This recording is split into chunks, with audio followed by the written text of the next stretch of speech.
So one of the things that actually got me rethinking Christianity was actually COVID, which seems strange. Like, what does COVID have to do with Christianity? But COVID had a lot to do, for those of us who were awakened, for those of us who notice things, it had a lot to do with evil operating in the world and the way evil operates in the world and the allegiances that people have to dark spiritual forces operating in the world. So for me, I was always kind of conspiratorial. I was always sort of hip to that, but I just wasn't paying any attention to it because I didn't care about politics. I didn't care about the world. I didn't care about global events. I didn't care about history. I didn't care about any of this because I was obsessed with spiritual pursuit. And I was obsessed with going into myself to heal, transform, unravel belief systems, glow from the inside out, reach higher levels of awakening. This was my obsession. And this is what all my teachers always told me to focus on and to ignore the rest of that because it's illusion, it's Maya. And the only way to have an impact in the world anyways is to transform from the inside out and to let that light radiate and butterfly affect the rest of the world.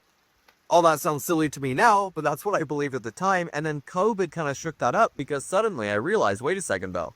That stuff I'm ignoring, that Maya, those other people, those spiritual forces, can touch me and reach me no matter where I am. Even if I'm in some ashram in the middle of nowhere down in Guatemala. Guess what? COVID lockdowns absolutely reached me and touched my life and started affecting a lot of the people around me. And I was pretty quick to recognize that this looks sketchy.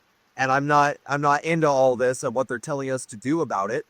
And so that made me start to confront the reality of evil, the reality of what our government is, the reality of what they're doing. And as time has gone on, I only see more and more and more and more and more, as probably you do too.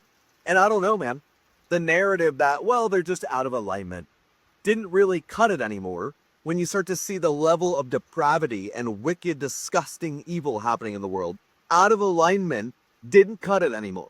It started to feel like, no, there's actually something evil. There's actually spiritual forces operating and influencing and possessing these people to do this thing, because that's the only way that a human being would ever really do the sick stuff that's happening. And they clearly have an allegiance to these spiritual forces because they don't even pretend. In fact, they want to put it in your face in the rituals, in the public sphere, in the music industry, at football games, and at the Olympics. They're showing you what their allegiance is, and it's clearly spiritual and it's clearly dark and evil. So then the question became, okay, how is the Buddhism, the meditation, the inner work that I'm doing helping to equip me to face the reality of the world I live in today? And the answer was, it wasn't, because it's so busy pretending that that stuff doesn't exist that it cannot equip you. It just says it isn't real. And that set me looking for Christianity, which deals with it directly.